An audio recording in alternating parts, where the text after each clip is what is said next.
I married a man who was already dead. An African horror story. My name is Ezinne, and I married a man who didn't just lie about his past. He lied about still being alive. It wasn't love at first sight. It was Instagram DMs. Chinedu was smooth, neither loud nor thirsty, just calculated.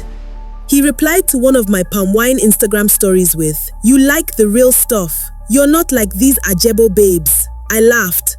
We started chatting. He didn't ask for my number right away.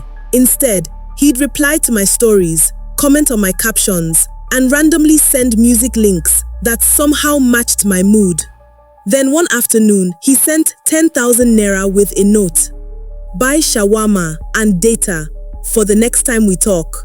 I won't lie, that got my attention. I told Amaka about him, my cousin, my best friend, my day one. We grew up together in Aba and moved to Lagos around the same time. She's the kind of person who will ride with you through anything, but she won't lie to spare your feelings. When she saw his pictures, she raised an eyebrow. "He's fine, oh," she said, "but fine men they hide madness inside skin." We both laughed, but she told me to be careful, and I promised to keep her posted on everything. Chinedu and I started FaceTiming, but his camera was always spoiled. Sometimes it was bad lighting, other times no signal. He'd say, "Let's just do voice, Jare, I want to hear your laugh." At first I thought it was sweet, until I noticed he always seemed to know things I didn't share online. Like my childhood nickname, the day my dad died, even the name of the small boarding school I only spent one term in. I told Amaka everything, the weird facts, the soft voice, the mystery. She stopped smiling. "Ezi, this one is not normal," she said. "Block him, run, forget that deep voice and calm talk. Some demons come dressed like boyfriends." "Fine, no they drive out spirit. Be careful before you enter what you can't leave." I told her I would think about it. But I didn't. Because of his voice, it was calm, deep, hypnotic. 6 weeks later, we met. He picked a quiet lounge in Lekki. I got there early, nervous, and then I saw him. He wore a black native outfit and an old wristwatch, but the glass was cracked, and the hands were stuck at 3:17. I asked him the time, mostly as a joke. He looked at his wrist, smiled, and said, "My time doesn't move like yours." It sent a chill through me, but I smiled back. He didn't eat anything, just watched me, not in a creepy way, more like he was memorizing me. When he spoke, it wasn't small talk. He asked me things like, "Have you ever dreamt about drowning? Do you remember your past lives? What does silence sound like to you?" I should have walked out, but I didn't, because somehow I wanted to know more. 2 weeks later, he asked if I could spend the weekend at his place.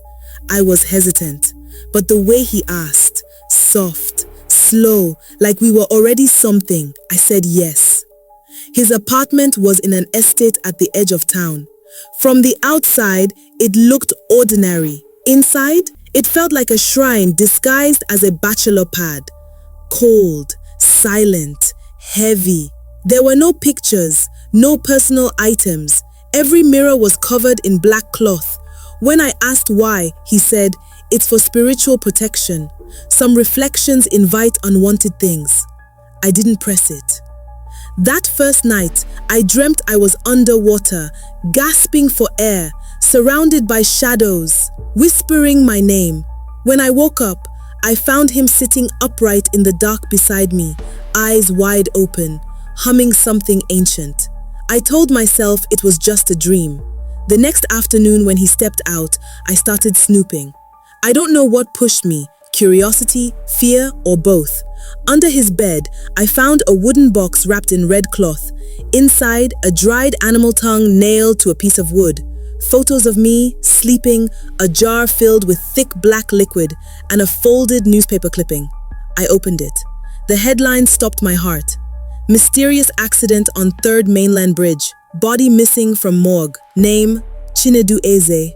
Date, 2009. Same name, same face, same man. I grabbed my phone. No signal. Tried to leave. The front door was chained from the inside. I turned and there he was, standing at the end of the hallway. His voice was low and calm. Now you know, but knowing doesn't mean leaving. I screamed, begged, and threatened. He didn't react. He only said, "You opened the box, that was your yes." I remember that I once linked my WhatsApp to his laptop where we were joking about who stalks whom more. It was still active. So while he stepped into the bathroom, I grabbed the laptop, hands shaking, and typed one word to Amaka: help. She showed up the next morning with 2 police officers and a pastor she trusted. They forced the door open, but Chinedu, gone. No trace of him. The wooden box was missing. The newspaper clipping, burned to ash inside the bathroom sink. They thought I was hallucinating until the pastor checked the mirror in the hallway. He pulled off the black cloth. Written behind the glass, backward, like it was meant for the other side: "She's mine." She woke me. The pastor went pale and said, "We need to leave, now." We didn't wait. We packed and left that night. Amaka took me to her apartment in GRA, a place that always felt calm. Not anymore. She bought me a new SIM, changed my number, disabled all my apps. Her pastor came that evening. He prayed, anointed the walls, gave me psalm verses, told me to fast for 3 days and not speak his name again. I agreed. I would have done anything to feel safe. We traveled to his supposed village to trace whatever this was. An old man agreed to speak, but only if we left our phones outside and poured libation. He said Chinedu was once a gifted child, but after his mother died, strange things started happening. She had performed a soul-binding ritual before her death, something forbidden. A ritual meant to return a spirit through an anchor sacrifice, women who willingly let him in. But she died before completing it.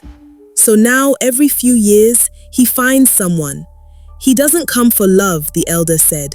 He comes for a tether, a body that says yes, even by accident. We returned to Amaka's apartment with oil, salt, incense, and warnings.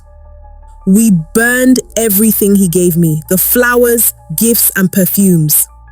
Deleted every photo, blocked every number. We even re-anointed the house. That night, I stayed in her spare room. I didn't sleep. And at exactly 3:17 a.m., my phone lit up. Unknown number. A voice note. It was him. "You may block the man, but can you block the soul?" Then a photo of Amaka, sleeping. Her back was to the window, and behind her, barely visible, a long shadow with no face, leaning in. Some people die and are buried, but some are just waiting for you to open the door.